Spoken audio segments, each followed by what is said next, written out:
আপনারা যে ফটোটি দেখতে পাচ্ছেন, যেখানে দেখুন রাজ্যের অর্থাৎ বঙ্গ বিজেপির বর্তমান রাজ্য সভাপতি শ্রমিক ভট্টাচার্য এবং অন্যদিকে রাজ্যের বিরোধী দলনেতা শুভেন্দু অধিকারী, মাঝখানে প্রধানমন্ত্রী নরেন্দ্র মোদীকে দুজন মিলে একটি ঠাকুরের মূর্তি উপহার দিচ্ছে, যেটাতে আপনারা দেখতে পাচ্ছেন।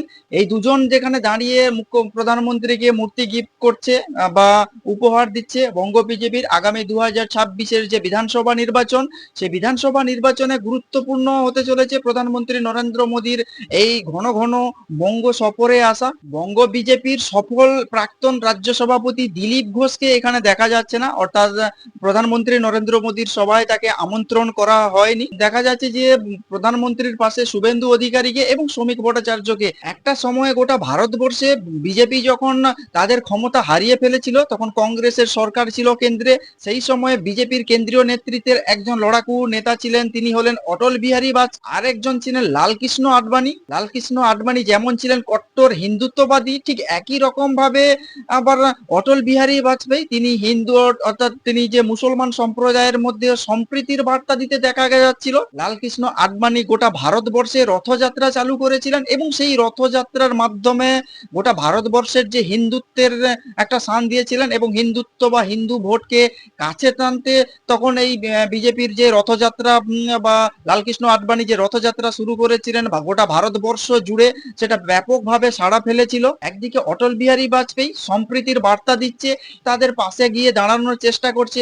সেই সময় অটল বিহারী বাজপেয়ী এবং লালকৃষ্ণ আডবাণীর যুগলবন্দিতে কেন্দ্রে আবার বিজেপি সরকার আসে। আগামী 2026 বিধানসভা নির্বাচনে পশ্চিমবঙ্গেও কি এই রকমটা হতে চলেছে? কেন এমনটা বলছি? কারণ একদিকে যখন শ্রমিক ভট্টাচার্য, অন্যদিকে শুভেন্দু অধিকারী। শ্রমিক ভট্টাচার্য যেমন হিন্দুত্বের বার্তা দিচ্ছেন, তখন ঠিক ওই একই মঞ্চে শুভেন্দু অধিকারী বিরোধী দলনেতাকে বলতে শোনা যাচ্ছে যে 80% হিন্দু তো ভোটকে কাছে টানার, অর্থাৎ হিন্দুত্বের বা হিন্দুত্ববাদের উপরে স্থান দিতে দেখা যাচ্ছে এবং গোটা পশ্চিমবঙ্গে হিন্দু ভোটকে একত্রিত করার কাজ করে চলেছে শুভেন্দু অধিকারী। তাই বিভিন্ন বিশেষজ্ঞদের বলতে শোনা যাচ্ছে যে আগামী বিধানসভা নির্বাচনে বঙ্গ বিজেপিতে লালকৃষ্ণ আডবাণী হতে চলেছে শুভেন্দু অধিকারী এবং অটল বিহারী বাজপেয়ী হতে চলেছে শ্রমিক ভট্টাচার্য। অনেকের মনে প্রশ্ন চিহ্ন তৈরি হতে পারে যে শুভেন্দু অধিকারী একটা অন্য একটা দল থেকে এসে বিজেপিতে যেভাবে দাপিয়ে বেড়াচ্ছে, যেভাবে নিজের জায়গা প্রতিস্থাপিত করেছে, সেটা নিঃসন্দেহে একটা কথা বলতে গেলে কোনো পড়ে পাওয়া নয়। নিজের ক্ষমতায় নিজের কাজের মাধ্যমে সেই জায়গাটা তিনি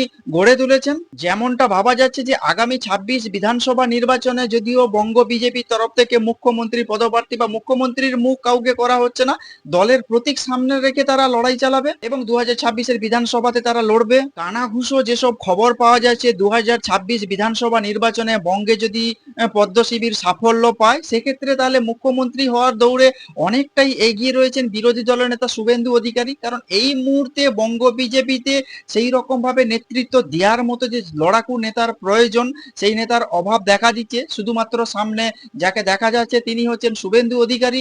যেভাবে তিনি দিনের 24 ঘন্টার মধ্যে 18-19 ঘন্টা দলের জন্য কাজ করে চলেছেন, তা বিজেপির জন্য অনস্বীকার্য। গত কয়েকদিন আগে খড়গপুরে, অর্থাৎ দিলীপ ঘোষের যে বিধানসভা এরিয়া, সেই দিলীপ ঘোষের বিধানসভা এরিয়াতে খড়গপুরে তিনি একটি মেদিনীপুর থেকে একটি সভা করেছিলেন বা পথসভা করেছিলেন। সেই পথসভাতে যে মানুষের ভিড়, অর্থাৎ শুভেন্দু অধিকারীর পথসভাতে যে মানুষের ঢল দেখতে পাওয়া যাচ্ছে, শুধু মেদিনীপুর নয় বা খড়গপুর নয়, তিনি যেখানেই যাচ্ছেন মানুষের উৎসাহ, মানুষের উদ্দীপনা চোখে পড়ার মতো।